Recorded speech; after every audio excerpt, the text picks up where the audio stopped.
You are reaching back, right now, trying to find the very first thing. You are sifting through the haze of your own childhood, past the blurry birthdays and the first days of school, and you're hitting a wall. Before that, it's just darkness, a blank slate. Maybe you have a feeling, an impression of a yellow kitchen or the sound of a lullaby, but the specifics are gone. You can't pull up a single clear, continuous memory from when you were a baby. Your fingers aren't touching a photo album. They're not holding an old toy. They're resting on your own temple, as if you could physically press through the bone and access the files that you know must be in there somewhere. Because you were there. You lived those years. The first time you tasted food, the first time you were bathed, the first time you recognized your mother's face. Those moments were the most vivid experiences of your entire life. And yet, to you, they are now a profound and total mystery. They are the missing prologue to your own story. But here is the strange truth. For 99.9% of human history, this was not a mystery. It wasn't even a question. The idea that an adult should remember their infancy would have seemed bizarre, maybe even unnatural, because your brain is not broken. It is not failing you. It is performing a function so deep, so ancient, and so essential to your survival as a species, that it had to erase the very beginning of you. To understand why, you need to go back to that beginning, not to your first birthday, but to the first moments of human consciousness itself. And to see it, you have to forget everything you know about safety. Picture this not as a scene in a documentary, but as a raw, physical sensation. You are warm and curled and in absolute darkness. A constant, rhythmic pulse surrounds you. It is the only sound, the only world. Then, a pressure builds, an irresistible, crushing force from all sides. You are being pushed, squeezed, through a tunnel of muscle and bone. The sound of the pulse is drowned out by a roar of blood, and a new, terrifying sensation, cold. For the first time in your existence, you feel air on your skin. It is a shocking, brutal draft. Your lungs, which have never drawn a breath, snap open like two wet bags, and you scream. The light is a physical assault. Shapes are smears of blinding color and shadow. Every smell is a chemical fire. Every touch is a brand. You are, in that moment, the most overwhelmed organism on the planet. This is your debut. This sensory hurricane is the foundation upon which every single one of your ancestors built their reality. And your tiny, brand new brain is being flooded. It is recording everything. Every detail of that rough hands, that scent of skin and milk, that pattern of light on the ceiling above a sleeping fur. It is all being written down at a furious, dizzying rate. Your brain in infancy is a hypervigilant recording device, absorbing patterns of language, emotion, danger, and comfort, with a speed and efficiency it will never have again.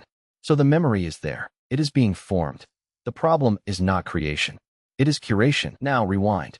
Not to your birth, but to the birth of your lineage. You are not in a sterile room with soft lights. You are on a vast, open grassland, under a sky so huge it feels like it could swallow you. The air smells of dust and rain and something else, something metallic and wild. You are being carried, clutched tightly against a body that is both your shelter and your entire universe. You do not understand language, but you understand vibration.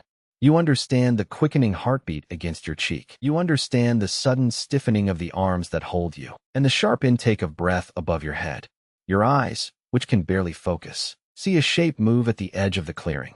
It is a ripple in the tall grass, a shadow that separates itself from the other shadows. A low sound rumbles, felt in the chest before it is heard in the ears. The arms around you turn to iron. The world explodes into a blur of motion, of screaming, of desperate flight. You are jostled, bruised. The world a chaotic smear of green and brown and fear. Later, wrapped in safety again, you will feel the frantic heartbeat slowly calm. You will feel warm tears fall onto your head. And your brain, that brilliant, hungry recording device, will file it all away. The scent of predator, the silhouette in the grass, the sound of a mother's terror, the taste of salt on skin. It will file away the good, too.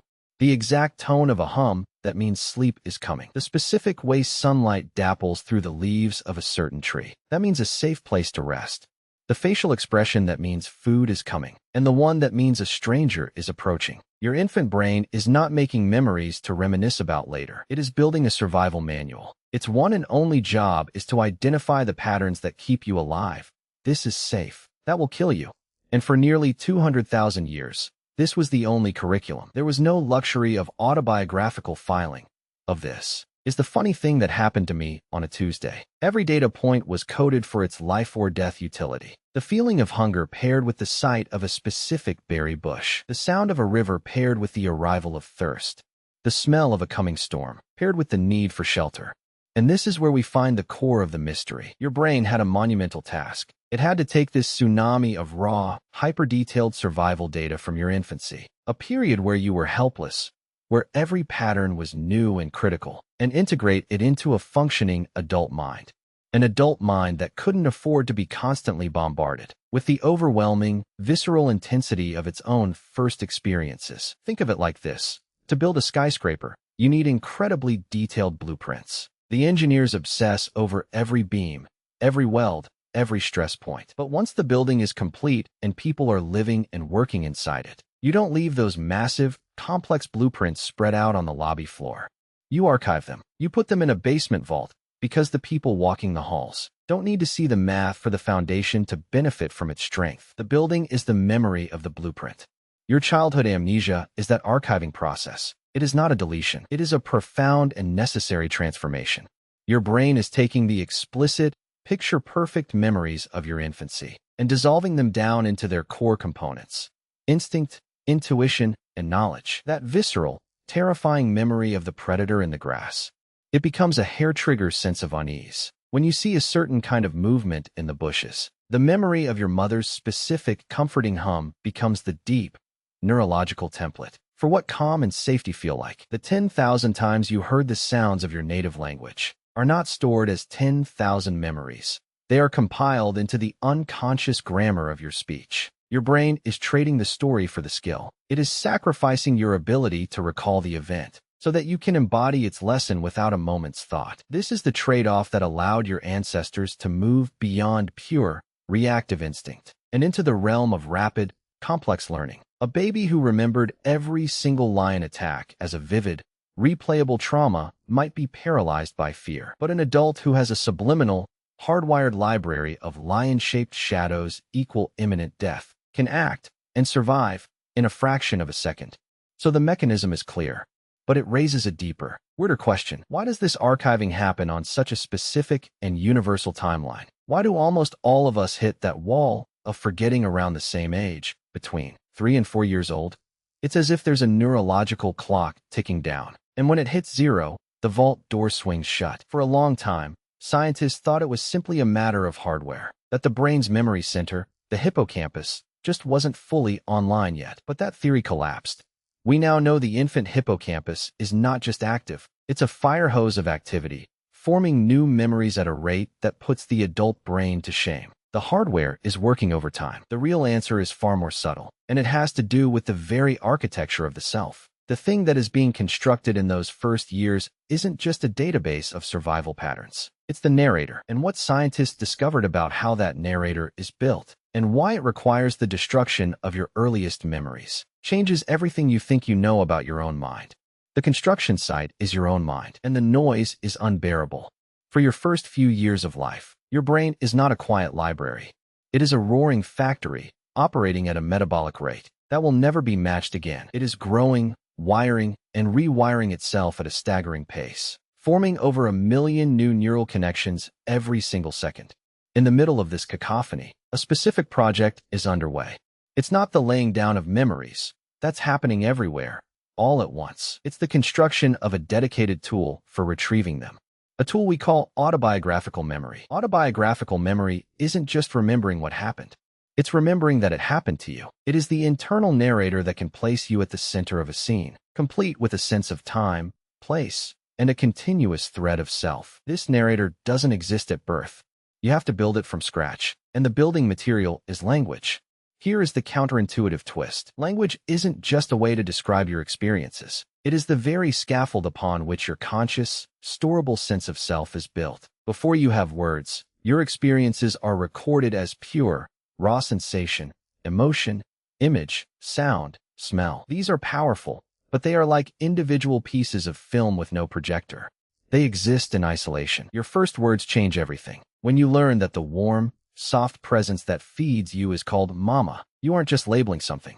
You are creating a category. You are taking 1,000 sensory fragments: the smell of her skin, the sound of her voice, the feeling of being held, and compressing them into a single, retrievable concept. Language allows your brain to package experience. Then you learn me. This is the keystone. With me, you erect a central character in the story. Now, sensations can be organized around a hub. I was hungry. I was scared. I felt the sun. This is the birth of the narrator. And once the narrator is online, it needs a story to tell. So it goes back to the warehouse of raw sensory data, your infancy, and it tries to do the one thing a narrator must do. It tries to translate those pre-language, visceral flashes into a coherent story it can understand. And it fails. The failure is not in the memory, but in the translation. It is like trying to play a vinyl record with a CD player. The data is there, but the format is incompatible. The emotional terror of a looming shadow has no before or after to a mind that doesn't yet understand time. The overwhelming smell of a parent has no where to a mind that doesn't yet have a map of the world. Without the linguistic scaffold of self and story, those early recordings remain locked in a format your conscious mind can no longer access directly. They are the original master recordings, but you've lost the only machine that could play them. This is why that wall of forgetting seems to hit right around the age of 3 or 4. It's not a sudden deletion. It's the moment your new, linguistically powered narrator finally takes the helm, looks back at the chaotic, wordless world of your infancy, and finds it unintelligible. The vault door doesn't slam shut. The key simply changes shape. But this raises an even deeper, more haunting question. If this is just a natural, neurological transition, why does it feel like such a profound loss? Why does reaching back toward that darkness stir something so deep in us? It's because the process isn't clean. The translation leaves traces. You have felt these traces. They are not memories, but they're emotional echoes. They are the inexplicable comfort you get from the smell of rain on dry earth, a scent that might have hung over a safe campsite for 10,000 generations of infants. They are the primal dread that coils in your stomach when you hear a low, guttural sound in the dark, a sound your conscious mind has never learned to fear. They are the immediate, wordless trust you feel towards certain kinds of faces, and the instinctive recoil from others. These are the shadows of your lost prologue, cast on the wall of your adult consciousness. Your brain archived the explicit footage, but it kept the lesson. The lesson became instinct, and this is where the real evidence begins, not in our feelings, but in our biology. To see it, you have to look at the one place where this archiving process seems to break down: trauma. Researchers studying early childhood trauma found something chilling and consistent. In adults who suffered severe, repeated trauma in their pre-verbal infancy, something strange happens. They often have no narrative memory of the events at all, but their bodies remember everything. They might have panic attacks triggered by a specific tone of voice or a particular type of physical constraint, with no conscious understanding of why. Their nervous system is playing the old, master recording, the raw sensory file of terror, on a loop, bypassing the narrator completely. This proves the memories were formed in exquisite, devastating detail. They just exist in a format that language cannot touch or heal. Further proof comes from a seemingly simple place: toddlers. In experiments, young children between the ages of 2 and 3 can accurately recall specific events from when they were as young as 18 months old. They can tell you about a trip to the zoo or a birthday party. But ask those same children about those events just a year or two later, when they are 4 or 5, and the memories are gone. The events that happened before their narrative self was fully built have vanished from conscious recall, even though they were once able to describe them. The scaffolding was erected, and then it absorbed the blueprint. Perhaps the most profound evidence, however, doesn't come from dysfunction or development, but from deliberate return. It comes from the few, rare methods we have for glimpsing the format of those lost memories. Consider hypnosis and certain deep meditative states. Under these conditions, people sometimes report accessing sensations and images from earliest childhood, even infancy, with a staggering intensity. They describe the sensation of being swaddled, the blur of lights, the feeling of helplessness, not as a story, but as a pure, overwhelming present-tense experience. Critics argue these could be fabrications, and many are, but the consistent, non-narrative quality of these reports is telling. They are not stories being told. They are sensory experiences being relived. It is as if the conscious, linguistic self is temporarily sidelined, and the older, raw data system gets a chance to broadcast. This suggests your infant memories aren't gone. They are running in the background, on a separate server, powering everything you take for granted. The way you jerk your hand back from a flame without thinking is that server at work. The deep, gut feeling you call intuition is that server sending a summary report to your conscious mind. Without the supporting data, your irrational phobias, your unconscious biases, your deepest senses of comfort and love. These are not flaws in your design. They are the living, breathing artifacts of a world you consciously forgot. And this leads us to the final, beautiful irony. The very system that erased your first memories is the one that allows you to have a self capable of missing them. That narrating voice in your head, the one that wonders about its own origin, that feels the ache of that blank space. It exists because the archive was sealed. Your conscious mind is a sleek, efficient executive suite built on the top floor of a skyscraper. It is quiet, organized, and it has a spectacular view. It can make plans, tell stories, and wonder about its own existence. But it is insulated from the roaring machinery, the foundational chaos, the million connections, a second frenzy in the floors below. That insulation is your childhood amnesia. If you could remember your infancy, you wouldn't be you. You would be perpetually lost in that sensory hurricane, overwhelmed by the visceral truth of your own vulnerability. You would be anchored to the overwhelming nowness of every past trauma and joy, unable to build the abstract future that your ancestors needed you to build. Your species did not survive by clinging to the past. It survived by learning from it so deeply that the lessons became automatic, freeing the mind to imagine what comes next. So when your finger presses against your temple, searching for a beginning you can't find, understand what you are truly touching. You are not touching a failure. You are feeling the seam where two worlds meet, the silent, wordless ocean of your beginning, and the island of story you built to stand upon it. The ache you feel is not for a memory you lost. It is the echo of the dive you once took from that ocean onto this shore. And every instinct you trust without knowing why, every moment of wordless connection, every time you just know something in your bones. That is the ocean, whispering to the island, reminding it where it came from, and that it is still there, holding you up. So the next time you feel that quiet pang, that faint tug toward a self you can't remember, you can let it go. You are not failing to grasp something. You are feeling the system work as intended. The proof is in your quietest moments. It's in the way you still turn your face toward a window for light the moment you wake. A reflex forged in a million dawns spent checking the safety of the camp. It's in the immediate calm that washes over you when you hear the specific cadence of a loved one's footsteps in the hall. A pattern learned when the only safety was the sound of a protector returning. You don't recall learning these things. You simply are them. This changes the meaning of your earliest blank spaces. They are not empty. They are full. They are the reason you can walk into a room and sense the mood before a word is spoken. They are why a stranger's genuine smile can feel like a gift, and a false one can raise the hair on your neck. Your lost childhood is not a gap in your story. It is the mortar between the bricks.